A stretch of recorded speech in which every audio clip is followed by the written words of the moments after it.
Hey, what's up, everybody? This is Charles, and I welcome you guys to another episode of the Dreamerspro Show, where we cover everything from sports, hot topics, classic debates, entertainment, where we give you guys a fresh perspective on things and how we see them. And in today's episode, the topic is, was Montrezl Harrell the problem for the Clippers last season?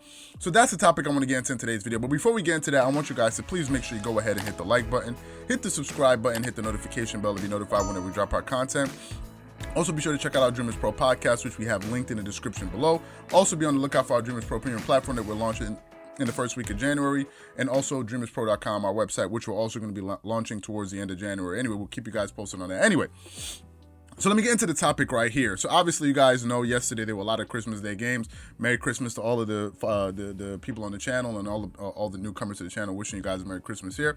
Anyway, so let's get into the content here. So y'all know there were a lot of games last night, and I decided to follow a couple of games. I decided to follow the Brooklyn Nets Celtics game, Lakers Mavs, and Clippers Nuggets, right? But I'm only going to be covering a few of those games today because, we can't shoot like 10 videos in a day. But anyway, so I decided to focus on that Clippers game. But we're going to do another game, another video reacting to that game, which we're going to publish today. But in this particular video here, I want to talk about something I was thinking about going into that matchup and then after that matchup, which was the factor of Montrezl Harrell and what happened in that Denver Nuggets series last year. Now, as y'all know, as y'all remember, last season, the Clippers were favored to win the title by most people, by most casual sports fans, basketball fans, and by most analysts, even myself. I picked the Clippers to win the title last season because I thought they were the best team, not by a huge margin, because I thought the Lakers were right there and it was a close separation given the fact they went 2-2 in the regular season last season.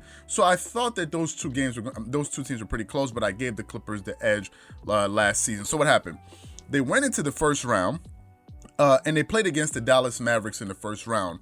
And in the first round was a pretty interesting matchup between those two teams, given the fact that Kristaps Porzingis was in and out of the lineup. Now, let me just say this. When Kristaps Porzingis was playing, the Mavs looked like a different team. Let me just say that. But overall, even if he was playing for the entire series, I still would have thought the Clippers were going to beat them. And they did beat him with him in games on the floor. And they ended up beating them. They ended up beating the Dallas Mavericks, I believe, in 6 game. So Luka Doncic and these guys, they were able to make that first round matchup pretty exciting to watch, to be quite honest with you.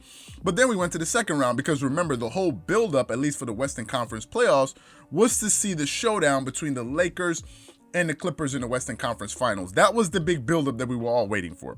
So what happened? They got to the second round and they started playing against the Denver Nuggets. Okay.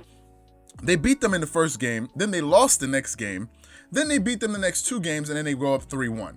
And at that point, all of us thought, okay, they got this thing in the bag, and, they're getting ready to wrap this thing up, go to the Western Conference Finals. They lost the next game, and we're like, okay, everything will be fine. Then they lost game 6, and we were like, whoa, what is happening here? Then we went into a game 7, and all of you guys saw what happened in that game 7. All of us remember what happened in that game 7, and especially towards the end of the game when Paul George and these guys were beginning to just, when Paul George hit the side of the backboard and all of these things happened. Now, there were some major issues in that series that I want to point out that all of us know. One of the major issues was, number one, the Clippers couldn't hold leads.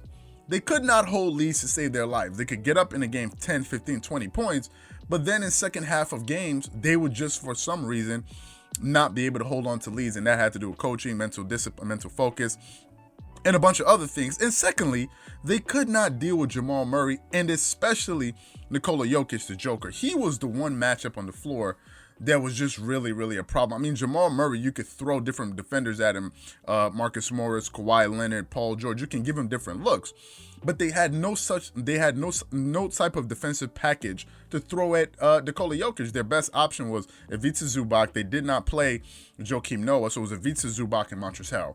And Montrezl Harrell, although he brings a lot of energy and tenacity on the floor, but on the defensive end, he was a liability. He was a major liability, and he could not hold his own against Nikola Jokic. All of us knew that.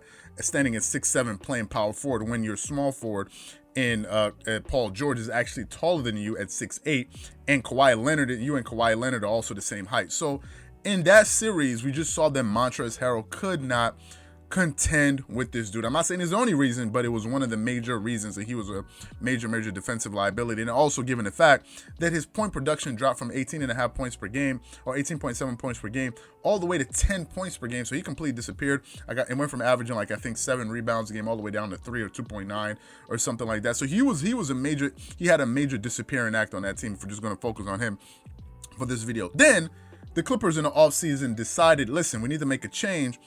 And they ended up letting Montrezl Harrell go and picking up Serge Ibaka. And for me, and for a few others out there, I thought that was the pickup of the offseason. Some people will say it's Drew Holiday for the Milwaukee Bucks. Some people will say it's Montrezl Harrell for the Los Angeles Lakers, or Schroeder for the Lakers. For me, I thought it was Serge Ibaka because Serge was exactly what the Clippers needed, especially after watching how they performed, against the Denver Nuggets. In the playoffs, because Serge is a legitimate 7-footer. He's a center, but he can stretch the floor. He stretches the floor. He can hit the three, and also he can pick and pop and pick and roll. So he can pretty much do everything that Montrezl Harrell can do, but more, because he can give you some athleticism at the rim. He can deter some shots. He led the league in blocks twice before in his career. And for me, I thought he would be a better fit for that team, especially from a chemistry standpoint, because him and Kawhi Leonard have actually won a title together, and these two guys get along. And from what we heard after the series was over, we heard that Montrezl Harrell was the guy in the locker room that really wasn't getting along with most of those cats in the locker room. That's what we heard, right? That he was a malcontent in the locker room. So they got rid of him because of his, him being a defensive liability on the floor and the chemistry issues. And then they went and picked up Serge Ibaka. And with Serge in the starting lineup, not even going to mention Nicholas Batum, the team looks completely different. They have a completely different defensive and offensive profile. On the defensive end, they can now hit threes. Serge can draw Nikola Jokic all the way out to the three-point line, which makes it very easy for Paul George and these guys to get to the basket, as you saw happen all last night. And number two, he makes Nikola Jokic play defense all the way up to the three-point line. Serge can also pick and pop, and Serge can pick and roll hard to the rim because he's a big body. Going to the basket, but also because of his interior defense, he can actually move his feet and defend Nikola Jokic. He can't like lock him up or anything like that, but he can do a much better job than the guy he's replacing. And for me, that's a major upgrade for the Clippers, and you saw it. Now, obviously, they didn't stop Nikola Jokic because Nikola Jokic is very crafty at getting fouls and drawing fouls and doing all of these different things. But after seeing how the Clippers have come out these last two games and won these last two games, especially the win against the Denver Nuggets, which seemed to be their nemesis or their Achilles heel last season in the playoffs, it looks like these guys have turned a corner. And now I'm beginning to think that Montrezl Harrell probably was the odd man out. He looks like he was going to be the odd man out. And given the fact that how they performed against the Nuggets, not mentioning the fact that they held on to that lead, but also how they were able to play in the interior.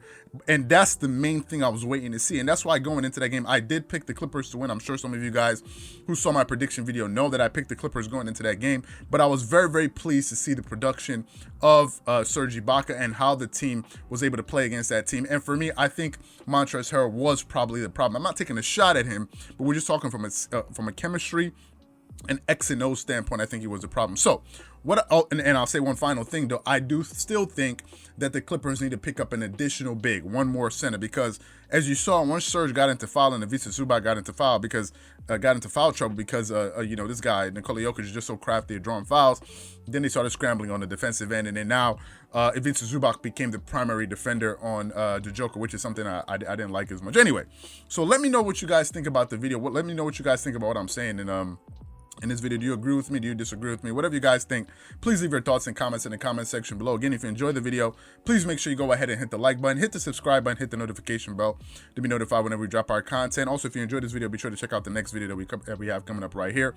Once again, this is Charles here from Dreamerspro, wishing you guys an amazing day. Peace.